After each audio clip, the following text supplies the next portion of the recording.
जय हिंद बच्चों। कैसे हैं आप सर? आशा करती हूँ आप लोग खूब खुश होंगे, स्वस्थ होंगे, मस्त होंगे और अपनी पढ़ाई में व्यस्त होंगे। तो आइए बच्चों, गद्य साहित्य की श्रृंखला में हम क्वेश्चन आंसर की ओर आगे बढ़ चुके हैं। बच्चों, हमने थ्योरी कंप्लीट कर लिया है। आप प्लेलिस्ट में जाके सारी थ्योरी को क्रम वाइज एक एक करके अच्छे से देखिए, उसके बाद प्रश्न उत्तर को हल करिए और चीजें आपको अच्छे से समझ में आएंगी कि हमारा जो गद्य साहित्य है ये क्या चीज है। अब आइए बच्चों, आप जुड़े हुए हैं किरण मैम के साथ लक्ष्य हिंदी क्लास में। तो बच्चों, इस चैनल के माध्यम से हम आपको क्लास 9, 10, 11 और 12 ये 4 जो क्लासेज हैं बच्चों, इसका जो हिंदी विषय है इसके संपूर्ण पाठ्यक्रम को हम पूरी तरह से क्रम वाइज सिस्टमेटिक तरीके से per day by day provide कर रहे हैं। तो आइए बच्चों, आप इस चैनल से जुड़ जाइए और जितने भी आपके बड़े भाई बहन सब लोग हैं, दीदी भैया, सबको, जितने रिलेटिव है जो भी बच्चे पढ़ रहे हों, उन तक इस वीडियो को भेजने का प्रयास करें बच्चों। और चैनल को सब्सक्राइब अवश्य कर दें और बेल आइकन को भी क्लिक कर लें, जिससे जब भी हम कोई वीडियो, चूंकि वीडियो तो हम निरंतर भेज रहे हैं डे बाय डे, क्योंकि हमारा उद्देश्य है बच्चों कि हम आपके फाइनल टर्म का जो एग्जाम है उससे पहले संपूर्ण पाठ्यक्रम को कंप्लीट कराते हुए प्रश्न उत्तर की श्रृंखला के माध्यम से चीजें एकदम 101% क्लियर कर दें, ताकि आप एग्जाम में 90+ नंबर लाके सुंदर सुंदर लिख के और सारे अन्य लोगों से एकदम भिन्न हो जाएं। तो आइए बच्चों, हम आपसे शुरुआत करते हैं। कहानियों के प्रकार बताइए। क्वेश्चन नंबर देखिए, क्वेश्चन नंबर क्या है? 76। इसके पहले हमने 75 तक कंप्लीट कर लिया था पिछली क्लास में, आप जानते हैं। अब देखिए बच्चों, क्वेश्चन नंबर 76 क्या कह रहा है कि कहानियों के प्रकार बताइए। अच्छा, ये मोस्ट इंपॉर्टेंट है बच्चों। जब आपको हम कहानी का सार लिखवाएंगे और उससे संबंधित क्वेश्चन आंसर लिखवाएंगे तो आपको समझ में आएगा कि ये कहानी का प्रकार क्या है। तो देखिए बच्चों, इसके लिए इसीलिए तो हम इसको पहले से ही पढ़ा और समझ ले रहे हैं।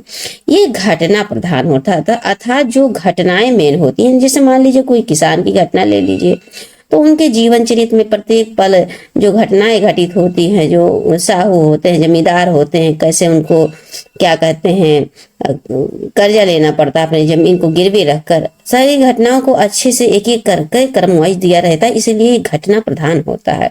और दूसरा बच्चों, ये चरित्र प्रधान होता है। कहानी में चरित्र जरूर होंगे, जैसे चरित्र पात्र था, जैसे मान लीजिए आपकी कहानी में कोई कहानी है, मान लीजिए प्रेमचंद द्वारा रचित कोई कहानी है, मान लीजिए आपके चैप्टर में जो मंत्र कहानी है प्रेमचंद द्वारा रचित, उसी को ले लीजिए। उसमें कौन कौन प्रधान है, चरित्र प्रधान? आप देखिए, भगत हैं और डॉक्टर श्रद्धा हैं, उनके पुत्र कैलाश हैं, उनकी पुत्र की जो मंगेतर हैं वो हैं, और सारे कई दोस्त हैं। तो बच्चों, ये सब क्या है? ये चरित्र प्रधान है, चरित्र प्रतीक हैं, चरित्र पात्र हैं। और चरित्र प्रतीक पात्र भी होते हैं, प्रतीक प्रधानता भी होती है। जैसे यहाँ पर प्रतीक है, मान लीजिए आपके मंत्र कहानी में प्रतीक क्या है कि एक जो सर्प के काटने से क्या हो जाता है, उनकी मृत्यु नहीं हो जाती है।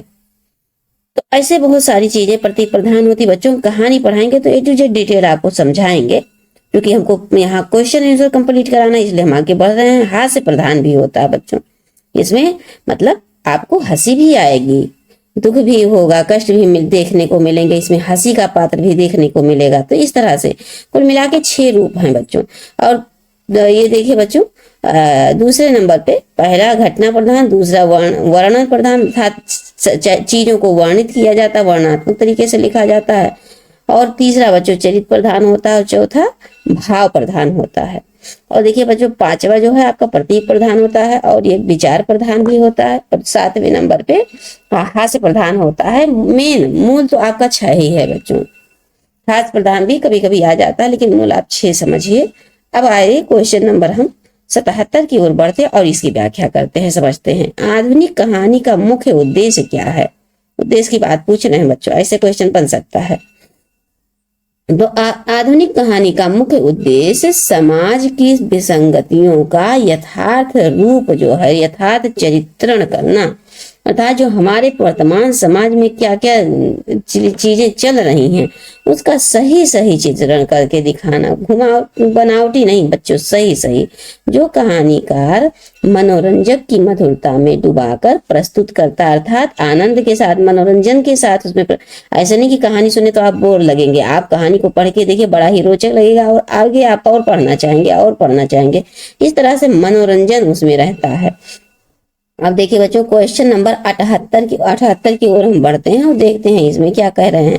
तो नवीन शिल्प एवं आधुनिक संवेदना की दृष्टि से किसे हिंदी की प्रथम मौलिक कहानी माना जाता है? मोस्ट इंपॉर्टेंट क्वेश्चन है बच्चों ये आपका, जो नवीन शिल्प एवं आधुनिक संवेदना की दृष्टि से किसे हिंदी की प्रथम मौलिक कहानी माना जाता है? मौलिक की बात हो रही है, सिर्फ प्रथम कहानी की बात यहाँ पर नहीं हो रही है बच्चों।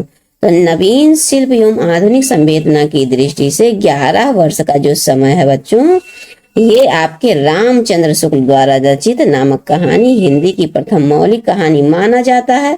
मौलिक कहानी, और वैसे बच्चों प्रथम कहानी तो इंदुमती है, लेकिन यहाँ पर मौलिक कहानी की बात करें तो आप रामचंद्र शुक्ल को याद कीजिएगा। आप देखिए बच्चों क्वेश्चन नंबर 69 की तरफ बढ़ते हैं। हिंदी की प्रथम कहानी किसे माना जाता? देखिए क्वेश्चन भी बन गया, इंदुमती है हिंदी की प्रथम कहानी, किशोरी लाल गोस्वामी की। समझ में आ रहा बच्चों? अब आइए आगे बढ़ते हैं, ये सब इंपॉर्टेंट क्वेश्चन है, इसको लिख लीजिए। प्रेमचंद की प्रथम कहानी का नाम बताइए। तो बच्चों ये पंच परमेश्वरम है।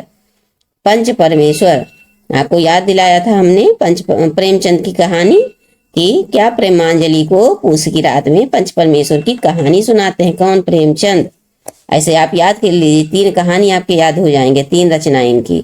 अब देखिए बच्चों द्विवेदी युग के 4 प्रमुख कहानीकार के नाम, जो द्विवेदी युग में हो बच्चों, तो आप जानते हैं द्विवेदी युग में मुंशी प्रेमचंद भी आ जाते हैं, क्योंकि भारतीय युग के बाद द्विवेदी युग आता है। इनका 1888 में जन्म ही होता है। प्रेमचंद जी का जन्म कब होता है? 1888 में होता है। आप याद रखिएगा बच्चों, आपके एग्जाम के दृष्टि से जो जीवन परिचय होगा ना उसमें जन्म मृत्यु अवश्य पूछा जाएगा, तो आप इसको याद रखिएगा। और जयशंकर प्रसाद फिर आते हैं, ये तो छायावाद के प्रवर्तक हैं बच्चों, लेकिन शुरुआत तो द्विवेदी से हो जाता है, क्योंकि हमने आपको डिटेल समझाया था कि किसी भी युग का शुरुआत ना तो एकाएक खत्म होता है और ना ही एकाएक शुरू होता है, धीरे धीरे जाके खत्म होता है। तो उस समय के जो लेखक कवि होते हैं तो वो दोनों में आ जाते हैं। मतलब मान लीजिए छायावाद और द्विवेदी दोनों आ गया। अब बीच में जो आ गए, जैसे जिन्होंने शुरुआत किया, तो वो द्विवेदी से ही शुरुआत तो होती है, एकाएक थोड़ी शुरुआत होती है। तो वही जयशंकर प्रसाद भी आपके द्विवेदी युग में ही माने जाते हैं। चंद्रधर शर्मा गुलेरी और विश्वम्भर नाथ शर्मा कौशिक, ये सब है बच्चों। अब क्वेश्चन नंबर 82 की ओर देखते हैं। प्रेमचंद की 4 प्रसिद्ध कहानियों के नाम लिखिए। कहानी की बात हो रही है बच्चों, तो पूस की रात, कफन और ईदगाह। मंत्र, मंत्र तो आप ही की क्लास में आप जानते हैं, चैप्टर है आपका, उसको पढ़िए और समझिए चीजों को। देखिए बच्चों उपन्यास शब्द की उत्पत्ति हुई है, कहाँ से हुई है? उपन्यास शब्द की उत्पत्ति बच्चों संस्कृत के उपन्यास शब्द से मानी जाती है। उपन्यास शब्द का अर्थ बताइए। तो इसका अर्थ होता है समीप अथवा निकट रखना। उप माने समीप और क्या कहते हैं न्यास अर्थात रखना। उप माने निकट या समीप होता है बच्चों, और न्यास माने रखना। उपन्यास विधा क्या है? पूछ रहे हैं कि उपन्यास विधा क्या है। तो जिस विधा में मानव जीवन के रहस्यों को बहुत ही सजीव, स्वाभाविक एवं रोचक ढंग से प्रस्तुत किया जाए उसे ही हिंदी गद्य साहित्य की उपन्यास विधा कहते हैं। चीजें आप समझे रहिए बच्चों, बार बार इसको सुनिए और समझिए। उपन्यास के तत्व कितने प्रकार के हैं? तत्व की बात हो तो 6 प्रकार के हैं। कथा, वस्तु, कथोपकथन, भाषा शैली, चरित्र चित्रण, देश काल और अंतिम में उद्देश्य भी लिखा जाता है बच्चों। देखिए अब आइए हिंदी का पहला मौलिक उपन्यास, आप जानते हैं हमने पढ़ाया भी है थ्योरी में कि लाला श्रीनिवास दास का परीक्षा गुरु हिंदी का प्रथम मौलिक उपन्यास है बच्चों। अब देखिए द्विवेदी युग के में लिखित उपन्यास के प्रकार बताइए बच्चों, जो द्विवेदी युग में है। क्वेश्चन नंबर 88 की ओर हम फोकस करते हैं, जो द्विवेदी युग में है बच्चों। तो द्विवेदी के मुख्य रूप से सामाजिक उपन्यास, ऐतिहासिक उपन्यास, पौराणिक उपन्यास, रहस्यात्मक उपन्यास, मनोवैज्ञानिक उपन्यास, राजनीतिक उपन्यास, ये सब द्विवेदी के और आंचलिक उपन्यास बच्चों, ये सब द्विवेदी के उपन्यास हैं। क्वेश्चन नंबर 89 की तरफ चलते हैं और देखते हैं भारतेंद्र युग। भारतेंद्र युग के प्रसिद्ध क्या कहते हैं दो उपन्यास का जो भारतेंद्र युग में रहे। तो आप जानते हैं बालकृष्ण भट्ट और नूतन ब्रह्मचारी। तो इनका बालकृष्ण भट्ट का नूतन ब्रह्मचारी मोस्ट इंपॉर्टेंट है बच्चों, इसको याद रखिएगा, एग्जाम में पूछ सकता है। लाला श्रीनिवास दास परीक्षा गुरु, ये दो उपन्यासकार, ये सब क्या कहते हैं बच्चों भारतेंद्र युग के हैं। अब देखिए द्विवेदी युगीन किसी एक उपन्यासकार और उनके उपन्यास का नाम लिखिए, या फिर दूसरी तरह से पूछ सकता है बच्चों कि द्विवेदी युग के 4 उपन्यासकार या उपन्यास हो। आपसे एक ही लगभग पूछेंगे, 4 नहीं पूछेंगे, 1 या 2 पूछ सकते हैं। तो आप याद करके रखिए चारों को। ये देखिए देवकीनंद खत्री द्विवेदी युग की बात हो रही है बच्चों। कहाँ की बात हो रही है? द्विवेदी युग की बात हो रही है। ये देखिए देवकीनंदन खत्री काजर की कोठरी, अनूठी बेगम, गोपाल दास गहमरी, सिरकटी रास, चक्करदार चोरी, किशोरी लाल गोस्वामी, अंगूठी का नगीना, चपला एवं नव्य समाज, और अयोध्या सिंह उपाध्याय हरियोध, अधखिला फूल और ठेठ हिंदी का ठाठ। ये 4 याद रखिएगा बच्चों। अब हम आगे बढ़ते हैं और देखते हैं सम्राट उपन्यास। सम्राट प्रेमचंद के प्रमुख उपन्यासों का नाम लिखिए बच्चों। तो ये देखिए, ये प्रेमाश्रम, निर्मला, गबन, गोदान, है ना, मंगलसूत्र, इनकी अपूर्ण कहानी है, उपन्यास है बच्चों मंगलसूत्र। अब तो कह रहा है कि भारतीय युग में किस प्रकार उपन्यासों का सूत्रपात अर्थात शुरुआत हुआ। तो देखिए बच्चों भारतीय युग में सामाजिक, ऐतिहासिक, तिलिस्मी, अय्यारी और जासूसी रोमानी उपन्यास की परंपराओं का शुरुआत हुआ बच्चों। तितली, कंकाल, ईरावती जो कि अपूर्ण है उपन्यासकार के लेखक तो आपके जयशंकर प्रसाद है बच्चों। जासूसी और तिलिस्मी के प्रसिद्ध उपन्यास का नाम लिखे तो देवकीनंद खत्री का चंद्रकांता जासूसी और तिलिस्मी उपन्यास है बच्चों। अब आइए 95 की ओर हम बढ़ते हैं और देखते हैं कि हिंदी प्रसिद्ध सामाजिक उपन्यासकार के नाम बताइए जो हिंदी के प्रसिद्ध हैं बच्चों। तो आचार्य चतुर्सेन शास्त्री हैं, मुंशी प्रेमचंद हैं, जयशंकर प्रसाद, विश्वम्बर नाथ शर्मा कौशिक और वृंदावन लाल वर्मा है। क्वेश्चन नंबर 96 की तरफ, ये नाटक से संबंधित क्वेश्चन बच्चों आ गया आपका। अब यहाँ पर नाटक को समझिए। आचार्य भरत मुनि के अनुसार क्या है, जिसमें स्वभाव से ही लोक का सुख दुख समन्वित हो और अंगों आदि के द्वारा क्या है अभिनय किया जाता हो उसे ही नाटक कहते हैं।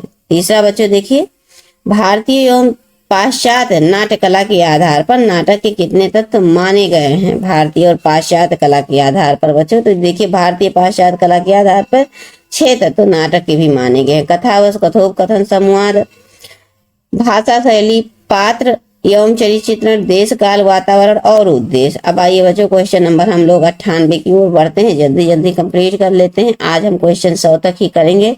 विषय वस्तु की दृष्टि से नाटक कितने प्रकार के होते तो आप जानते हैं। ये देखिए मुख्य प्रकार पौराणिक, ऐतिहासिक, सामाजिक, समस्या मूलक, प्रतीकात्मक, गीत नाट्य और भाव नाट्य होते हैं।